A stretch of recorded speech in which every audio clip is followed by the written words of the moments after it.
Springtime. Fertility. Sometimes Jesus. These are the many things that make up the wheel of your holiday, Ostara. This already happened on the 19th, but I was really busy running my Kickstarter and preparing for WonderCon, and also my cat died, so I'm making an Easter video now. Yay! Hi, my name is Andy the Duke. I'm a photojournalist by day and a comic book artist by night. And this is the series where I try different recipes from the Tarot Cocktails deck of cards. And here we're going to learn about making drinks and the tarot cards themselves. By the way, I recorded a talking head of me explaining all this, but for whatever reason, the sound didn't record. So I just want to give a shout out to Past Me, who put effort into her makeup and even got a bunny suit for this. Don't worry, I wear this again when rating the mocktail drinks, but more on that in a moment. But yes, we are creating drinks in honor of the spring equinox. Like always, we'll be going over the drink recipes for these cocktails and mocktails. Cheers. We're going to go over the tarot meanings, and we're going to learn about the symbolism for what this could mean for this time of year. The origin of Ostara is widely debated, but it's believed to be derived from the Germanic goddess 𝑭𝒆𝒓𝒄, whose feast day was celebrated around the spring, and that's where the name Easter is believed to have come from. With modern paganism, Ostara symbolizes the return of the sun, new beginnings, and fertility. Common motifs include eggs, rabbits, and flowers, and is in fact where a lot of Western cultures get their traditions from. Because as far as I know, the Lord didn't exactly have an Easter egg hunt when he rose from the dead on the third day. Whatever. In any case, whether you celebrate the vernal equinox or celebrate it in the Christian sense, or maybe you just want to have a springtime celebration with friends, these drinks are a great addition to any party you host. Oh man, that is strong. So, without further ado, let's get started. Okay, so the first drink we'll be trying is the Queen of Bees. I chose this because it incorporates honey, which is often used in spells to attract love, prosperity, and sweeten someone's attitude towards you. You can even use it to gain the favor of the fae. Plus, I like the bee motif because it's often associated with fertility. This drink also contains lavender, which can be used for protection, calm, purification, or even love.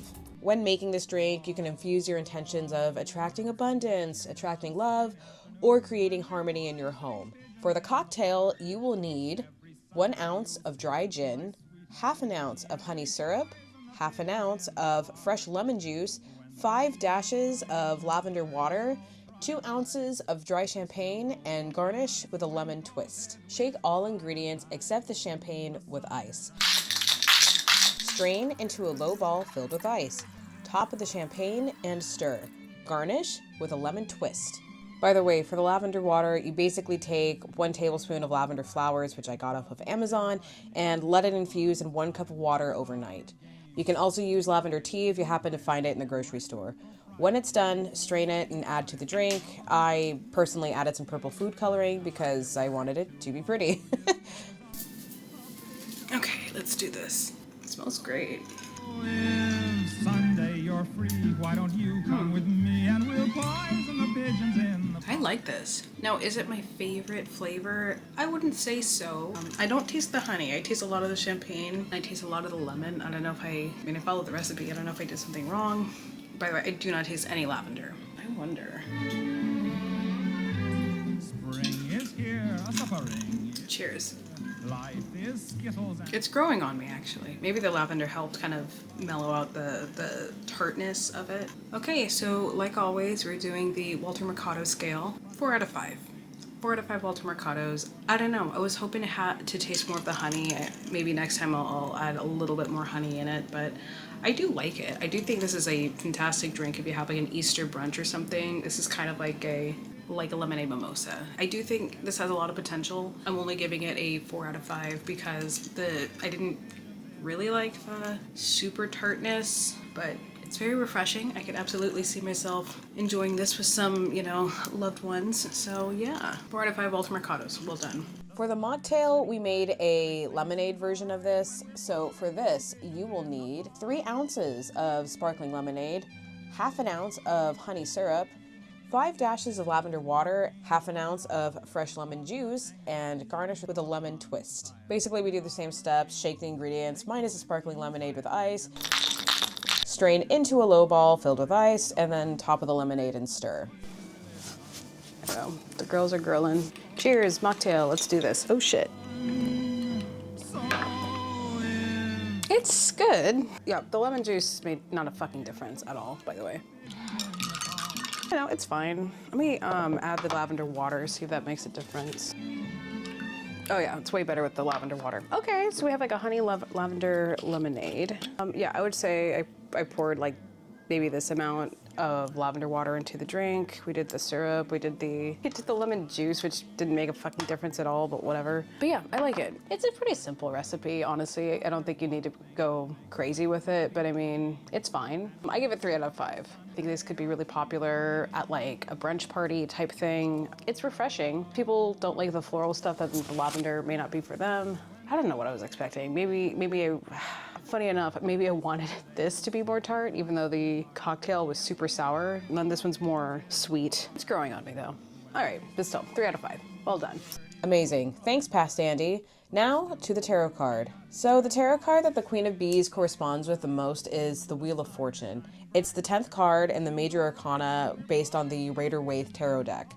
By the way, I'm using Biddy Tarot as my reference, so if you want an in-depth analysis of the card meanings, I recommend their website. By the way, a little disclaimer, these aren't gospel truths. The way you interpret the cards is subjective to you, so use this as a guide if you're unfamiliar with what the cards mean, but at the end of the day, it's open to your interpretation. So, what could the Wheel of Fortune card mean? Upright, it can mean good luck, karma, destiny, or a turning point. Reversed, it can mean bad luck, resistance to change, or breaking cycles. The Wheel of Fortune card reminds you that the wheel is always turning and life is in a state of constant change. If you're going through a difficult time, rest assured that things will get better. Similarly, if things are going well, know that this too will change. The Wheel of Fortune can also show a critical turning point in your life. Opportunities you never would have imagined are suddenly available to you, and you have the chance to make significant changes in your life. While it might be unexpected or unfamiliar, see this as an invitation to turn things around and take an entirely new direction in your life. The more you tune into your intuition, the better the outcomes will be. If you get this reversed, the Wheel of Fortune could suggest that your luck and fortune may take a turn from the worst. You may experience unexpected change or negative forces at play, possibly leaving you helpless, but you have a choice. You could do nothing and hope that things will get better, or you can act to improve your situation. On the positive side, the Wheel of Fortune reversed might mean that you're finally breaking negative cycles. For some, this may flow naturally following a period of introspection or self-discovery. For others, you may need to hit rock bottom before you're able to see what is no longer serving you. A vision in the park.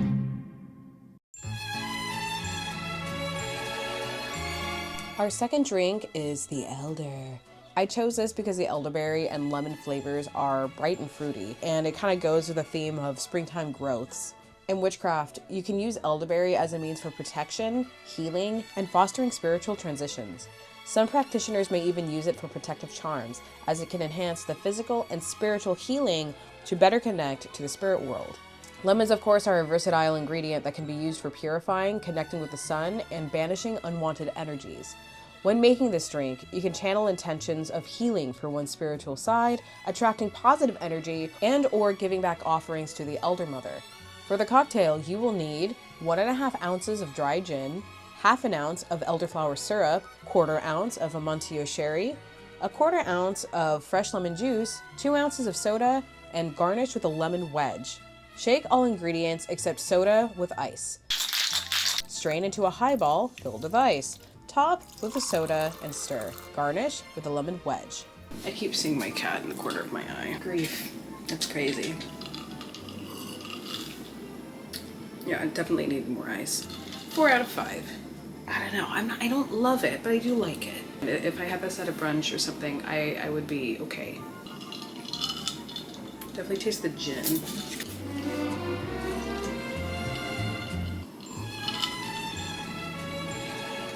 I'm getting hammered in my kitchen again, using fancy cocktails.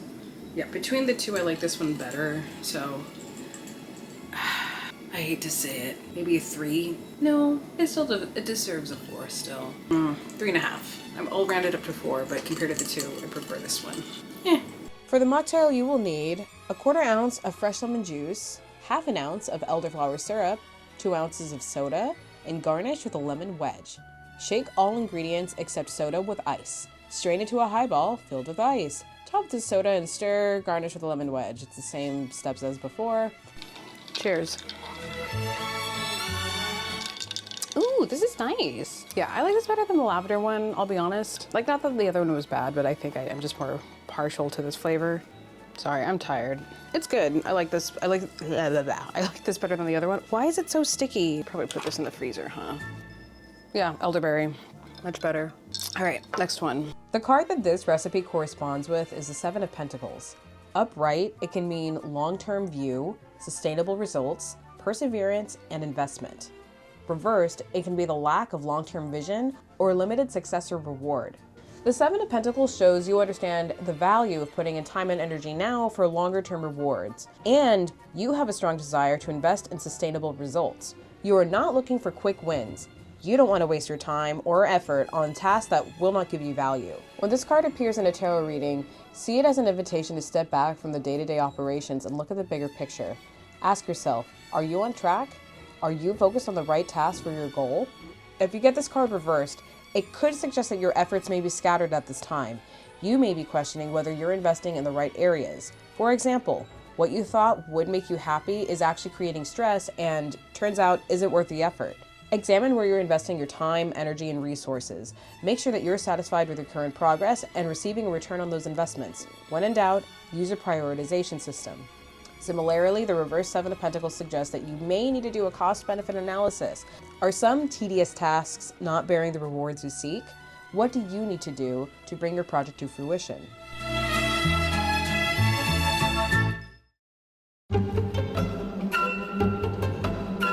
At last, we've reached the third drink. So this one is called a Triple Crown. I picked this because of the mint flavors adding an element of freshness. Mint is also another versatile ingredient in witchcraft. It's often used to attract money, prosperity, and luck.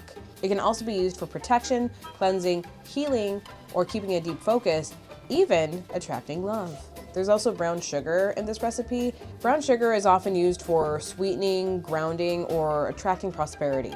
In love magic, it can be used to soften one's attitudes or used for emotional stability, as brown is a grounding color. When used for offerings, it's often given to spirits or deities associated with the earth or home.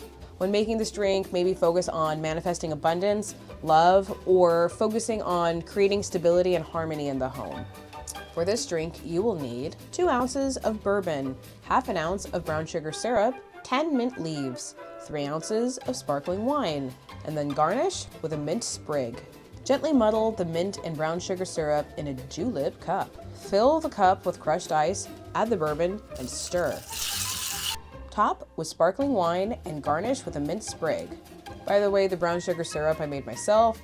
You just take 1 cup of brown sugar and 1 cup of water, let it boil for 5 minutes, then turn down the heat and let it simmer for, another 5 or 10. Keep stirring until it becomes thick. Then strain and used as a sweetener. Keep it in the fridge for up to 2 weeks. Last drink of the night. Cheers. Oh man, that is strong. I should have used like a sweet sparkling wine. This is weird. It's just so strong. Like, it's not like a bad flavor. It's just a lot of bourbon. There's not enough like the brown sugar or the mint to really like balance it out. Very strong. I'm gonna rate this 2 out of 5. I'm sorry. I don't think it's a bad drink. Maybe if I were in a different mood. I was hoping it'd be like more refreshing, like a mojito, and it's not. I thought I was gonna like this more. Ugh, no. Okay. For the mocktail, you will need 10 mint leaves, the half ounce of brown sugar syrup. The rest, you can just do a drink of your choice. And again, same steps. Muddle the mint and brown sugar syrup in a julep cup, fill it with crushed ice, more lemonade, add the soda or drink of choice, garnish with a mint sprig. Cheers. Okay. Yeah, I like this one the best, honestly. Can I make this tax deductible? That'd be great. Yeah, 5 out of 5 for the mocktail, which is ironic because like I hated the bourbon drink. Like I still have it in the fridge. Actually, let's give it a comparison. So I just save it in a cup and now it looks like this. Oh boy, this looks very experimental. Oh man, that is still very strong. No.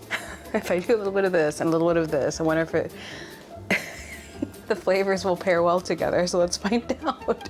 It's a little bit less obnoxious. Let's see. Okay, I think I've made like a weird mystery drink now. I don't like this anymore. I'm gonna just throw this away. Who thought the bourbon would be a good idea for this? Like, I don't like it.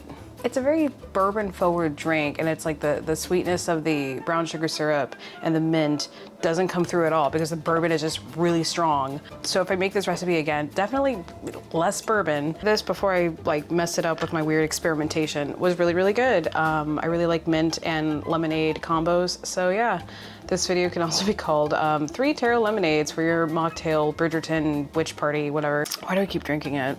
It's like that thing where like it tastes so weird that you can't help but drink it because you want to make sure it tastes really weird. This was a fun experiment. This was a very sticky experiment, but it gave me a fun excuse to wear this outfit. So if nothing else, at least there's that. Yeah, I'm very tired. I want to go to bed. Happy Easter. Okay, we're on to the last tarot card. Now, despite how the cocktail card is holding a glass, the card that this most resembles is actually the Ace of Swords. Upright, the Ace of Swords could mean breakthroughs, new ideas, or success. Reversed, it can mean inner clarity, rethinking an idea, or clouded judgment. The Ace of Swords marks a wave of new energy from intellectual realms. You may be on the verge of a breakthrough or a new way of thinking that allows you to view the world with clear eyes. Or you may have a sudden realization about an issue that's been troubling you, and you can finally see the path ahead. Meditate regularly to clear the mental chatter and make the most of this intellectual potential. A reminder, though, that the sword is a double-edged blade, implying that it can create or destroy. The message is clear. With power comes great responsibility, and it'll be up to you to leverage that opportunity for the greater good. You will need a strong heart and mind to see how you can best use this power in service of others or yourself. Now, if you get this card reversed, it could indicate that a new breakthrough is emerging from within you, but you may not be willing to share it with others yet. Maybe you're still exploring this idea and what it means to you and how to best manifest it. You may also seek greater clarity about whether this is something you wish to pursue more fully. Maybe you are unsure if it'll bring the results you truly desire. It's important to give yourself time and space to meditate with a clear mind so that you can birth this idea in the most effective way. Alright, that's it, folks. I hope you enjoyed this video on making drinks, learning about the tarot deck, the Ostara season, and how we can all incorporate it into magic and mixology. If you like these videos, be sure to give this a like, subscribe, and share it with a friend. It really helps out the channel. Comment below if you learned anything or if you've tried out any of these recipes. I've also done other drink videos for Imbolc, Yule, and Samhain, and I'm planning another one for Beltane next. You can follow me on Instagram at Andy the Duke, where I post a lot of my artwork. My comic book Kickstarter just concluded, so if you want to reserve your copy of the book, we still have late pledges enabled up until the end of May. Or if you want to support my previous work, you could go at accidentalaliens.com. Both links are in the description. Thank you so much for watching, and until next time, friends, I'll see you in the next one. Bye!